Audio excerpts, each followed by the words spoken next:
એ ડ્રગ્સના દૂષણની સામે અભિયાન નહીં પરંતુ જંગ લડી રહી છે। અને તમારી જ ગુજરાત પોલીસે માત્ર ગુજરાતમાંથી નહીં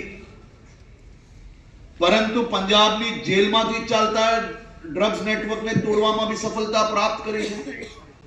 બંગાળના પોર્ટ પરથી બી ડ્રગ્સ પકડવામાં સફળતા પ્રાપ્ત કરી છે। મધ્યપ્રદેશ, રાજસ્થાન, મહારાષ્ટ્ર, દિલ્હી, ઉત્તર પ્રદેશ, ઉત્તરાખંડ આવા અલગ અલગ રાજ્યની પોલીસો જોડે મળીને બી ત્યાંથી ડ્રગ્સ પકડવાની કામગીરી કરી છે। પોલીસ એ ભારત પાકિસ્તાનના દરિયાઈ કિનારાઓ પરથી બી ડ્રગ્સ પકડવાની ખૂબ મોટી સફળતાઓ પ્રાપ્ત કરી છે। પરંતુ હવે આપણી જંગ એ ગુજરાતની કોઈ બી કોલેજોમાં ડ્રગ્સ ના વેચાય, કોઈ બી તમારા યુવાન સાથીઓ ડ્રગ્સના રવાડે ના ચડે, તે માટે હું આપ સૌ પાસેથી એક મદદ માંગવા આવ્યો છું। આ રાજ્યના હિતમાં હું આપ સૌ પાસેથી એક અપેક્ષા રાખું છું કે તમે સૌ લોકો પોલીસની મદદે આગળ આવો। હું તમને વચન આપું છું કે તમારા યુવાન મિત્રો જે કોલેજની અંદર કોઈ બી પ્રકારે અગર ડ્રગ્સના રવાડે ચડ્યા હશે, હું એક બી ઉપર ડ્રગ્સનો કેસ નહીં થવા દઉં, પરંતુ હું એમના જીવન બદલવા માટે આપ સૌની મદદ માંગવા આવ્યો છું। અમે માત્ર ને માત્ર એની પાસેથી એટલી જ માહિતી લેવા માંગીએ છીએ કે ડ્રગ્સ ક્યાંથી લાવ્યો અને ડ્રગ્સ વેચનારને પકડીને 100% જેલ હવાલે બંધ કરવું એ મારી જવાબદારી છે।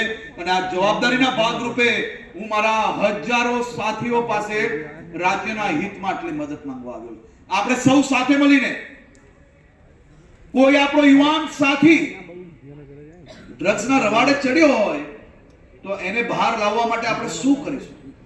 આપણે એને 75 દિવસ સુધી અલગ અલગ માધ્યમથી ડોક્ટરો સાથે રાખીને ડ્રગ્સમાંથી તો મુક્તિ અપાવશો જ, પરંતુ એને જે લોકોએ ડ્રગ્સના દૂષણમાં નાખ્યો હોય એવા એક એક લોકોને સીધી ચાલ નહીં ચાલવા લઉં ને એ વચન આપવા આવ્યું છે।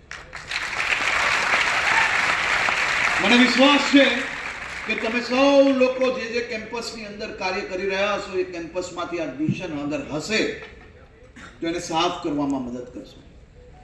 આખા રાજ્યમાં 27 ડિસેમ્બર થી આજ સુધી કેમ્પસની અંદર 5000 થી વધારે ટેસ્ટ કર્યા, 3 લોકો પોઝિટિવ આવ્યા।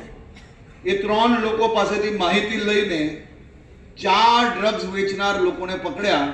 પણ જો તમારા સૌનો સહયોગ મળશે તો આ 4 ની બદલે 40 દિવસની અંદર આપણે આ ડ્રગ્સનો વેપલો કરતા એક એક દૂષણખોરોને જેલની હવાલે બંધ કરવામાં સફળતા પ્રાપ્ત થશે। 2022 થી આજ સુધી આ 75 પાકિસ્તાનીઓને જેલમાં બંધ કરવામાં સફળતા પ્રાપ્ત કરનાર ગુજરાત પોલીસને અમારા સૌ યુવાન સાથીઓથી બી અભિનંદન આપું છું। તમારા સૌ પાસેથી અપેક્ષા રાખું છું કે આ અભિયાન નહીં, જંગમાં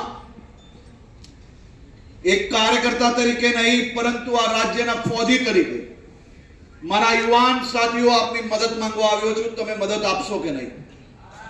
જે લોકોને લાગે જોડથી હાથ ઊંચા કરે, જરાક મજબૂતાઈ। જે બહેનોને બી લાગતું હોય કે આની સામે જંગ લડવી જોઈએ, આની સામે રાજનીતિ કરનાર એક એક લોકોને જવાબ આપવો જોઈએ, આ રાજનીતિનો વિષય નથી, આ સામાજિક વિષય છે।